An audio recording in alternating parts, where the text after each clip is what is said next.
Alright. So I took the last Protector class heavy frigate design, which is based on the Cerberous carrier from Mass Effect. And I just really liked the design, but the last design was a frigate. So I was like, okay, what happens if I decide to make this into a carrier? So I have scaled up the design considerably in order to create a carrier version. Now, I did add some exterior docking connections for your fighters, as well as a rather unique hangar feature, where the hangar actually runs directly through the center of the ship from front to back. And if you want to, you can just fly in and out all the way through the entire ship. So I didn't do a complete count of all of the spots. I think there's, see, that's 5 back here, plus 12 because it's 4 across and then 3 wide.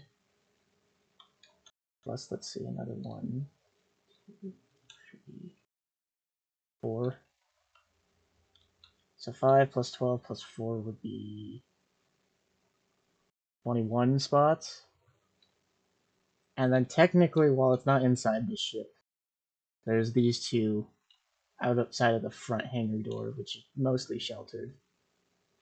As well as, like, as I showed those other 2 docking spots, which are mirrored from left to right, top to bottom. So that's another 8 externally.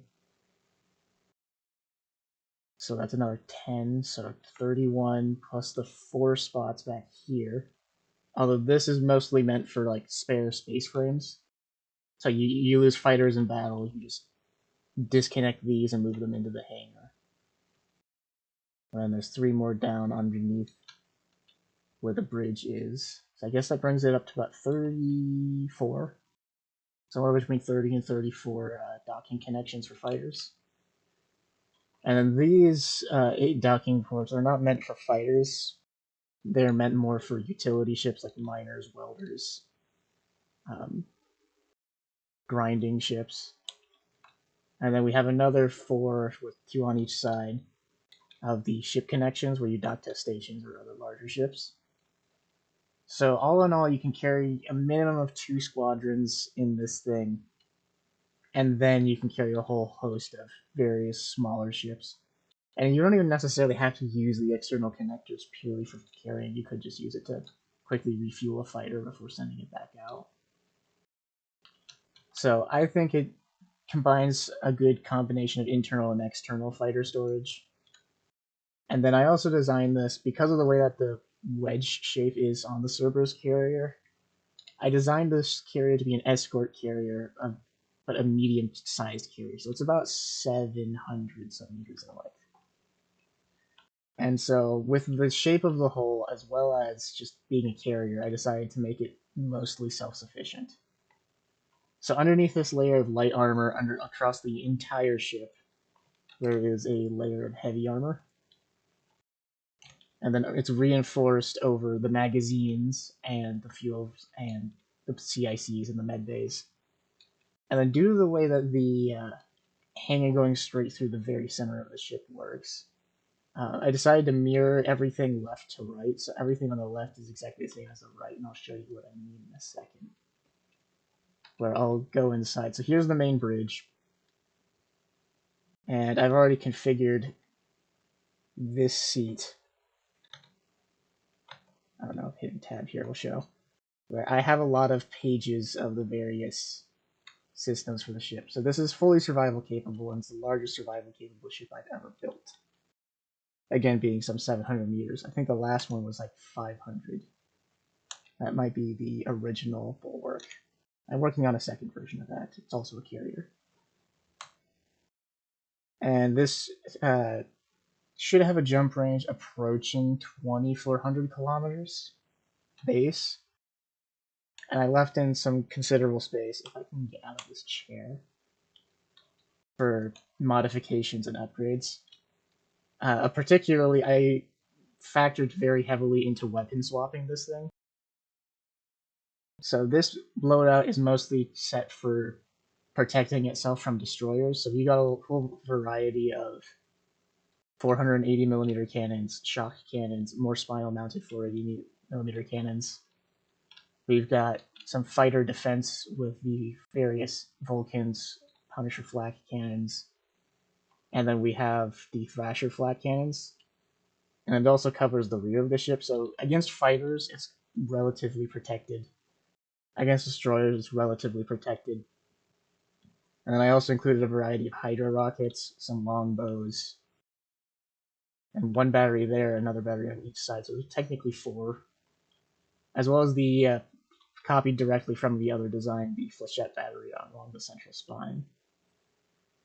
So I figure I should show you what I meant when I said that I gave this thing a lot of internal area to be reconfigured. And this thing weighs a huge amount, and so I took a lot of jump drives to get it to have 2,400 kilometers of jump range.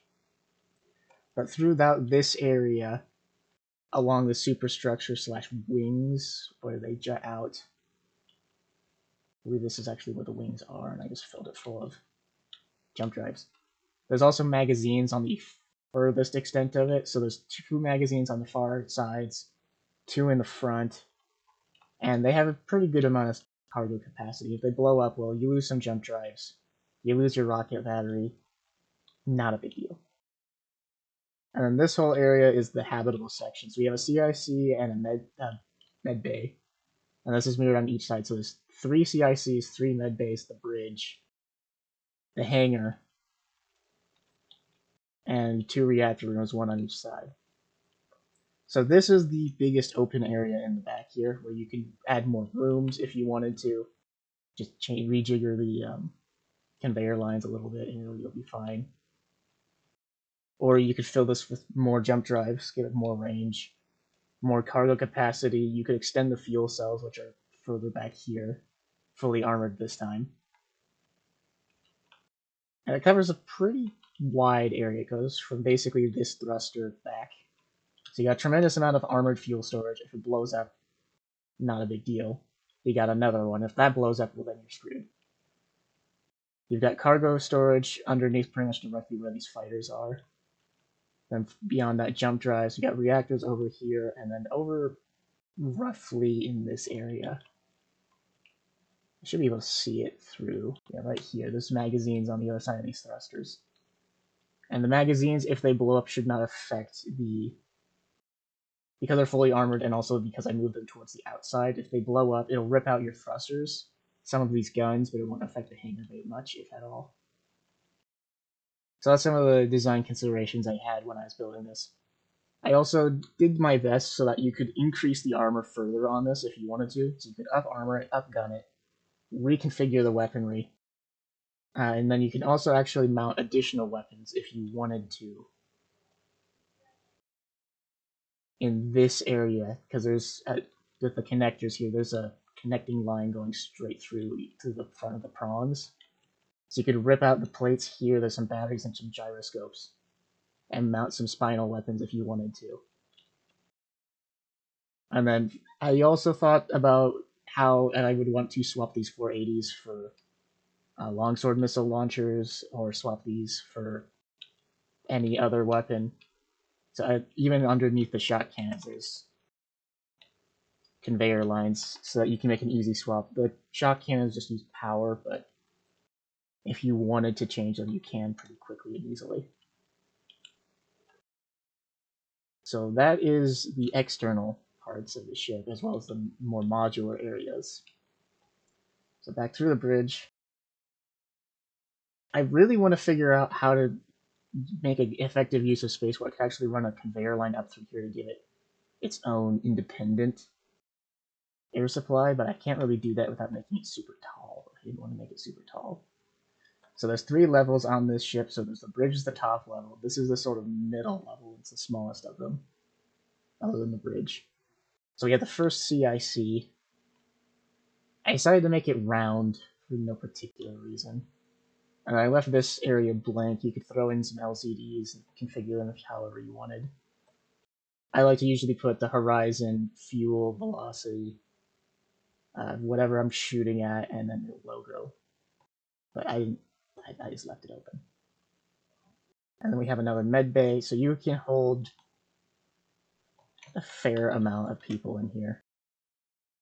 So 18, and then you have 2 med bays where you can heal yourself and fuel your hydrogen and fill up your oxygen.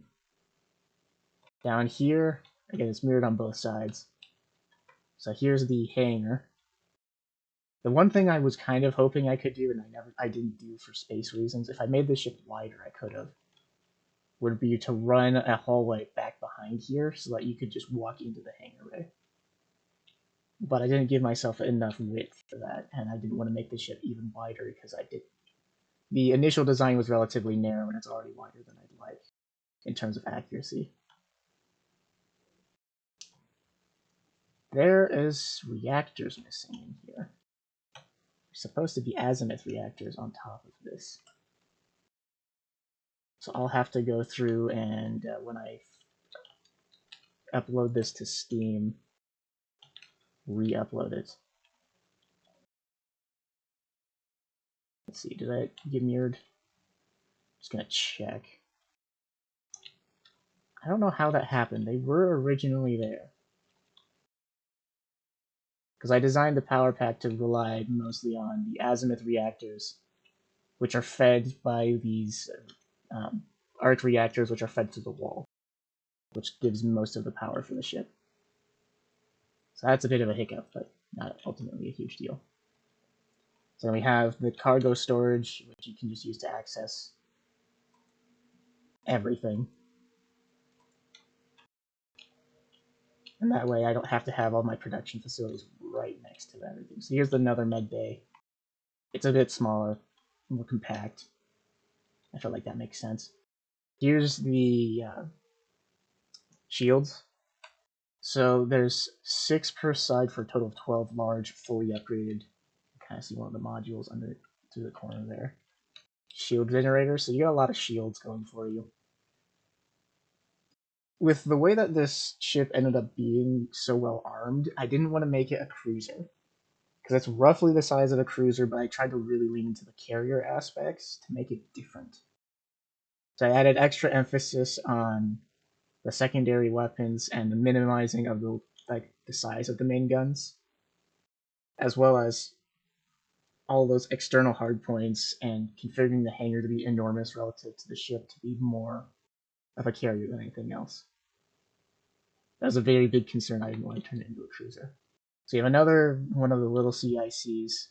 So you get 3 CICs fully heavy armored, 3 med bays fully heavy armored, and this just kind of runs all the way through with various doors leading out into the main hangar.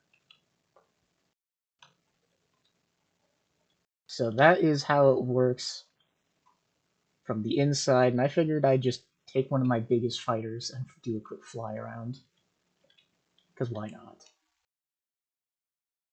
Might have to... Okay, where's my... Might have to increase the power on these thrusters, we'll see. So this is the Reaver. It kind of barely fits, but it looks like it'll make it.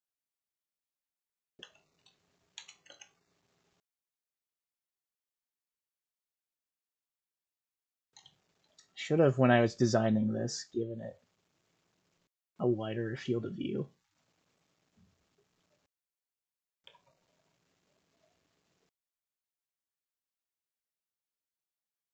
So, yeah, this is I'm calling it the Meteor, because I thought, if you think of like a meteor shower where it's a bunch of small rocks flying through space getting lit on fire, I didn't want to add shower to it, so it's just the meteor carrier, and then you launch a whole bunch of fighters from across the ship.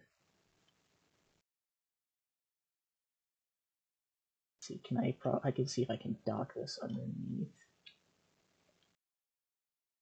The nice thing about, the one thing I will say about the external hardpoints is while they are extremely vulnerable, and generally when it comes to sci-fi, I really hate external hardpoints.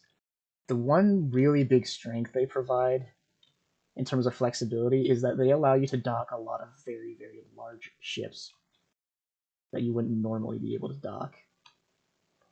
This barely fits on the inside, and so it being able to be docked externally gives the carrier a lot more potential without necessarily making it a huge size up. And then, as I mentioned earlier, you got these missiles everywhere. So you got fighters and bombers that you can mount. You've got the shock cannons, which can strip off the shields from enemy ships. You've got Hydra rocket launchers, which give you a bit of range and a bit of tracking punch. And you got the 10-kilometer range on the longbows, the 5-kilometer range on the flechettes. And then if the things get closer, you have your anti-fighter and your anti-destroyer armament. If I were to configure this for a fleet role instead of a escort role, which would be fairly simple, I would just swap the shock cannons out for long sword missile launchers, and then swap the shock cannons down to this mount. Because the way that how tall the long sword is, just pull it out. I would be afraid that it would interfere with the line of fire from the turret next to, like, behind it. So if I swapped them up, they'd have a better field of fire in some of these because they're not having a huge box in the way. So that's my thoughts. I thought it was a neat little design, and I wanted to take it to the most extreme in terms of carrying that I could while still making it effective. And we've got the biggest survival-capable ship I've ever built. And it's the only ship I've ever built with a hangar that stretches all the way through the center of the ship from front to back. Usually I'll have it go from left to right, not front to back like this. It compromises on the amount of reactors, thrusters, and stuff that you can typically mount in a ship. But I think it came out well, so let me know what you think about it. I think that'll wrap everything up here.